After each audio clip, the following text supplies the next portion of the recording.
Our first subject this morning is safety and damage prevention, and you kind of heard it mentioned all day yesterday how important it is, and a couple of speakers said, you know, it's the leading cause of incidents, pipeline incidents in the U.S. And one of the things you'll hear, and it came up at our dinner last night, a couple of the advocates said, you know, that's just not the truth, and we need to correct those types of statements.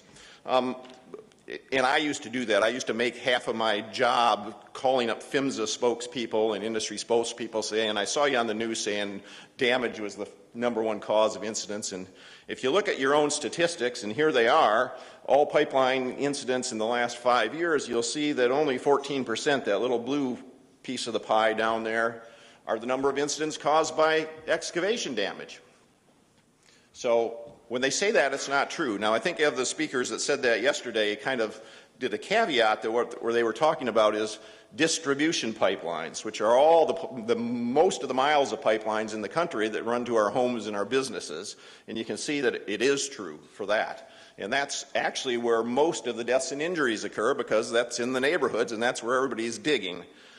The part of the story that I think most advocates miss, and that I've learned and that Bob Kipp is going to talk about here shortly, is the things that don't show up on the PHMSA database. So if you're going by these numbers and these stats, what you're really missing is a bigger story. So if you go back to this slide that I showed to begin with, it shows only 14% is caused by excavation damage.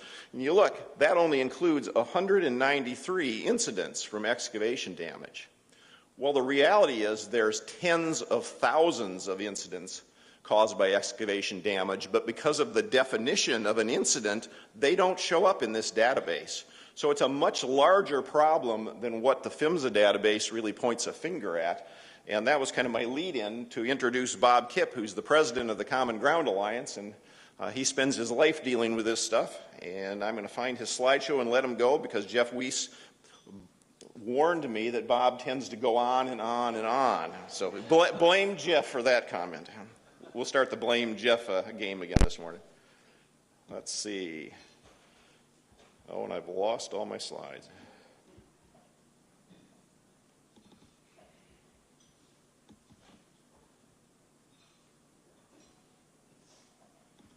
So it's my great pleasure to introduce Bob Kipp. We show up at these, you'll notice that there's a lot of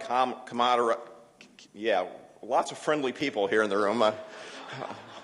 Joking with Jeff, joking with Bob. A lot of us go to a lot of conferences and end up on the stage together and riding cabs together and stuff. So that's kind of what's going on here. And Bob Kipp. Thank you. It's a pleasure. I'm going to treat this a little bit like a soccer game. I'm adding 8 minutes to my end time. So just for the record. Yeah. Let's go quickly and start with what we have underground. And I heard a couple of years ago we have 2.6 million miles of paved roads in the United States. So think of that. When you're flying over the country and you see all these roads in New York, Los Angeles, all these highways, New Orleans roads, back roads, 2.6 million miles. We have 2.7 million miles of pipeline. We have more pipeline than we have roads. And then we have another 17 million miles of other infrastructure. So there's a tremendous amount of infrastructure underground, and we do a heck of a good job at hiding it from people. So they don't know it's there. We really do a wonderful job of that. And if you look at today's generation, they have no idea. Everything is wireless, from their phones to the remotes for the TVs, everything. No, there's no wires attached to anything. So they really don't get what's underground. So we've got a big job. I'd like to show the board of directors, not necessarily for the names on them, but for who they represent, because everyone's got a say at the table. That's one of the key things about the CGA. Those of you who are not familiar with our history, is no matter how big, how small a stakeholder group you are, no matter how much money you provide in sponsorships or not, you have an equal voice at the table, and that's critical. So you see various groups in there who have a say and help us move the yardsticks forward.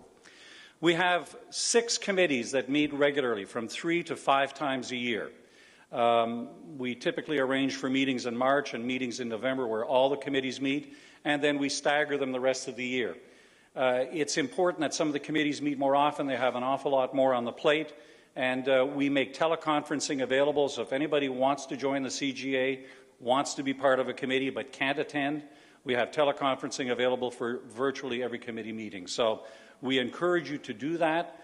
We saw at our November meetings last week, 2 weeks ago, whenever it was, a lot of new faces, and it was great to see. We saw people from the insurance industry that we hadn't seen before, people come from oil, from telecom, various groups that had not been as active as we had hoped are now becoming part of the group, which is terrific. I'm going to jump around really quickly because I don't have a whole lot of time.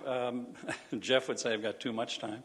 But a couple of things that come up. One is the exemption study, and there were 2 congressional mandates, and one dealt with grant eligibility. The other did with a study of exemptions and issues, and that study was conducted, finalized, and letters were sent to Congress October 9th. I really highly recommend that you go to the PHMSA website and look at this study that was conducted. Secretary Fox sent a letter on October 9th to a variety of different leaders in the House and the Senate with the report. They talk about the Common Ground Alliance in his covering letter. They talk about the exemptions that we have been able to sort of put stats to. They do say, and he does say in his letter, that he wishes there was more data on a state-by-state basis, and I completely agree. That is where we are going to make our yards in the future, our gains.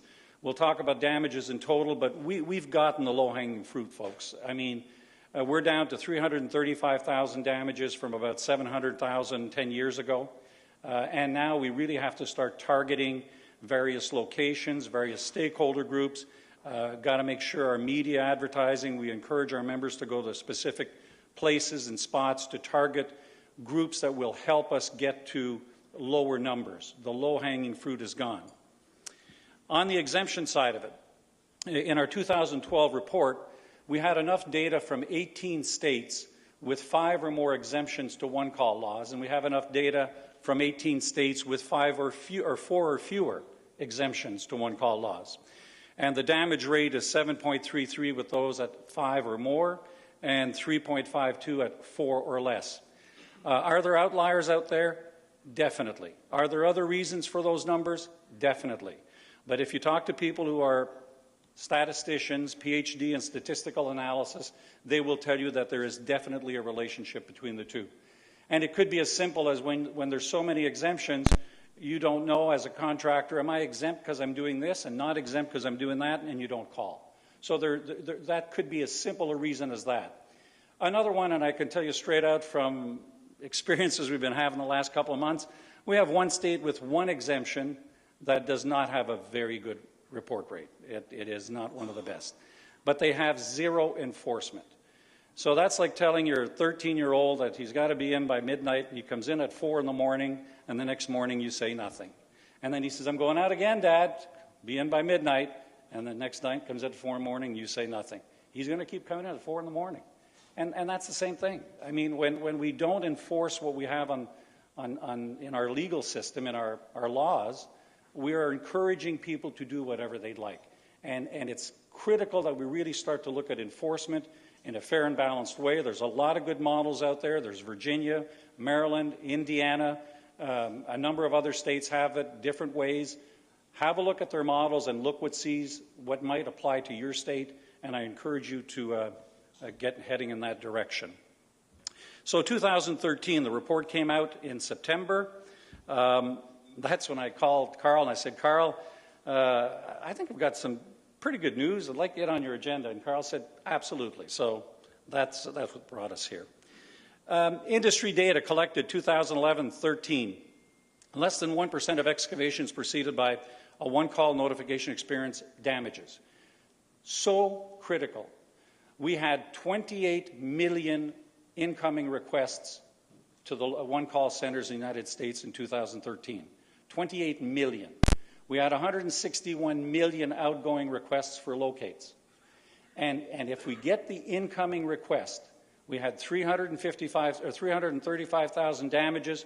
Take away the 26% that didn't call, there's less than a 1% chance that there will be a damage. It's critical that people call. 99.15% of the time, if someone is called, we will do the job right. The industry does it right. So that is still very critical, and I think we've sort of hit our number. The last 2 years it's been 25, 26%. It started at 50, so now we got a ways to go, and we've got to start targeting various geographies, various industries to get that number down to what it should be. Simplest and most effective means to reduce damages. This is also one of the things that come out of the study, and it's been the same for the last 2 years, small fencing, irrigation, landscaping contractors. And when we look at that industry, we've now started to target it. Yesterday I met with the American Fence Association president.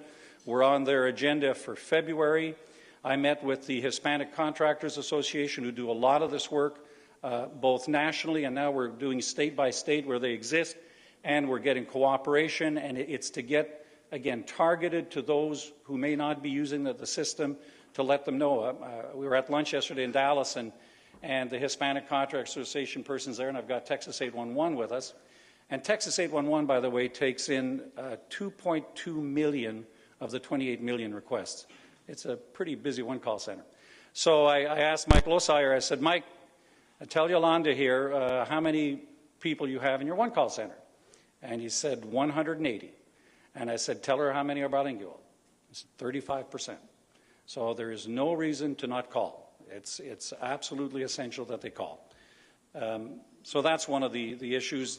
This is the first chart, Exhibit 1 in our report this year, and it's a busy chart. If you look at the vertical bars, that's the construction spending on a yearly basis. And as you can see, as we were heading towards a recession, it bottomed out in 2011, and now it's started to pick back up. So there's more construction activity going on than there was a couple of years ago. If you look at the fine black line, the dark black line down at the bottom, those are the number of submissions to our database. And we started in 2004 with 20,000 submissions. Last year we had 218,000 submissions, voluntary submissions, to our database to produce the DIRT report. So that's a really good number, and 218,000 on about 335,000 damages, it's a good percentage. The bold line is the range of damages. That's what we estimate the damages to be. And you can see in 2004 we estimated somewhere in the 650 to 700,000, and now we're looking at about 335,000. So damages have been cut in half, excavation damages, but you can also see they're leveling out. So now, again, we've really got to start to target where, how, and who, and try and get that fixed. Notification not made, that's the one I was referring to, 26%. That is 1% more than last year at 25. Again, I think we've plateaued, and it's going to be a lot harder work to get that number down below 20. That was the one-call tickets I talked about, and you can see these are the numbers that not everybody gives us their data, so we have to extrapolate that data. But by and large, when you think of the size of this industry, 28 million incoming tickets, 161 million outgoing locate requests to owner-operators. That's monstrous. That is a huge industry. And again, if people call, 99.15% of the time we do it right. This is a chart we're starting to look at. Homeowner farmer is 66% no call, excuse me, and professional excavator is around 17% no call. So we still have a lot of room to move with the homeowners, ranchers, and farmers. Jeff and I were talking, there was an incident in Bakersfield about 3 weeks ago where a farmer was straight on looking at his oil pipeline marker and dug and hit the pipe. Now, thankfully, he didn't go through, but they evacuated 2 elementary schools, 950 kids, businesses. Everybody had to be evacuated until they could assess the damage. You know, those kinds of things are just not right. And we've got to find a way of getting to them. One of the, I know that Atmos has a great video for ranchers and farmers. Marathon Pipeline have got it on their website, a great testimonial from 2 farmers who were putting in irrigation tile. And we're going to be putting together a video this year. We're starting to work on it now. And it will be introduced by the American Farm Bureau president. So we're trying to use their people to get to them to show how important it is. This is why people don't call. There's really only three reasons. They don't know they have to call, they choose not to call, or they're exempt from calling, or think they are. And those are the three main reasons, the only three reasons. So we really have to address each one of those and where we are as stakeholders, where you reside, what state you're in, dealing with your own stakeholder groups and finding out what is it in our state that we can do to shore this up that works in our state. And not everything works in every state. What would work in our state? And then you work with your stakeholders to get legislation in to make it better for everyone. This is the public city street is where most of the damages occur, and then private landowners, secondly. So again, we're now starting to get data that says this is where we got to start targeting our efforts. It's plain and simple, and those are the main areas to look at, and that's what we are doing. National Safe Digging Month this year, we had a very successful month again. Marco's Pizza, Flyway to Phoenix sweepstakes. Joey Logano, Shell, thanks to Shell, Joey Logano puts the 811 logo on his car for all the races in April, National Safe Digging Month, and this year he happened to win 2 of them. So he got a lot of media attention.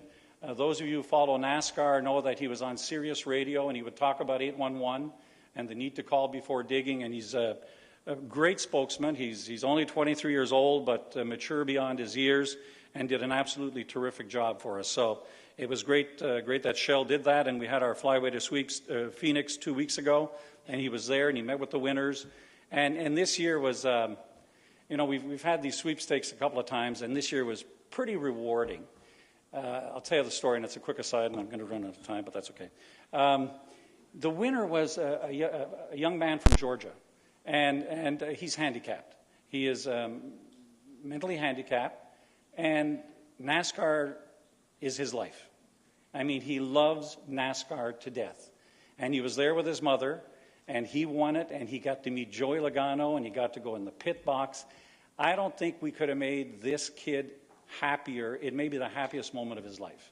And he was just ear to ear beaming the whole time he was there. You just couldn't hold him down. It was absolutely terrific. Sometimes, the year before it was a professional contest winner that won. He enters contests every day. But this year was this wonderful kid, and it was just great to see. Marco's Pizza expanding throughout the U.S., and every Monday in April they do an 811 pizza, 811, and that's on their box as they deliver, and it's terrific for us. Oh, this was, I always forget his name. Okay, now I remember his name because it's on the next slide. You can see the call 811, and that's a rotating sign behind the plate. And this is Miguel Guerrera in Detroit. And he's at the plate, the sign is there, and he hits his 2,000th hit. And so it makes ESPN News over and over and over and over again.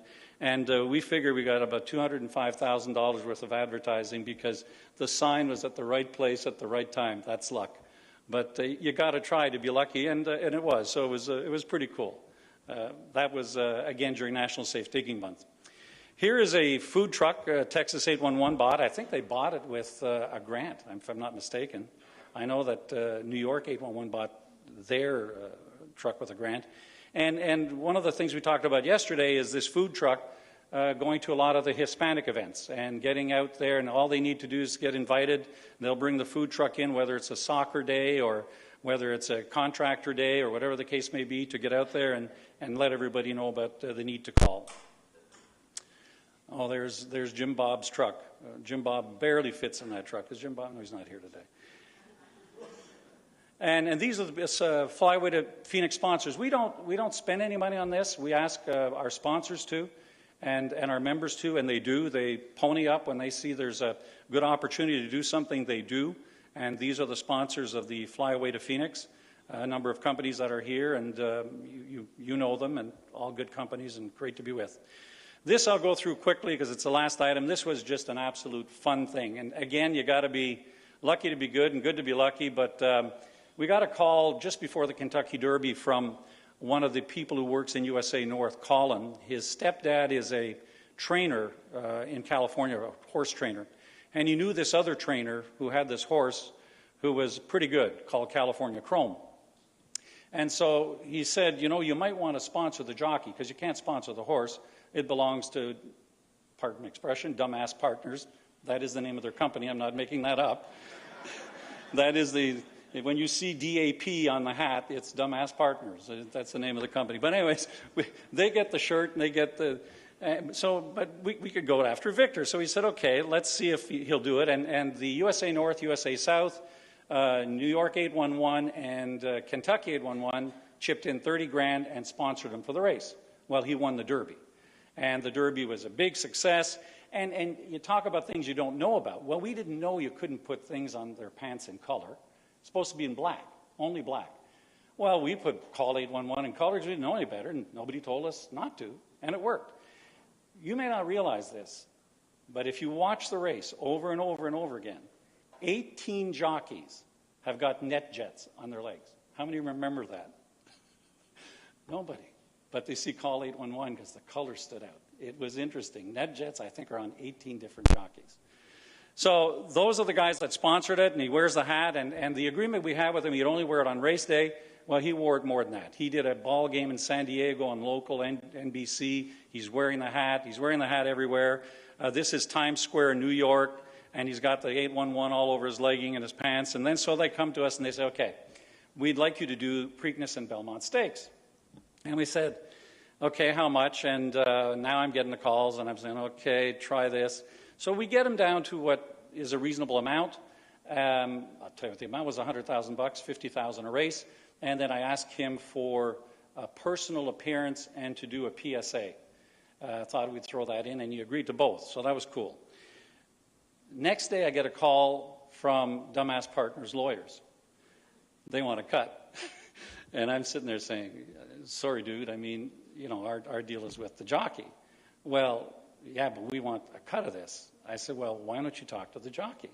Well, we don't want to do that because he's going to get mad. And we don't want him mad. He's riding our horse. So I said, you want me to give you money? Well, yeah. I said, why don't you sponsor us? He said, I think this discussion is over.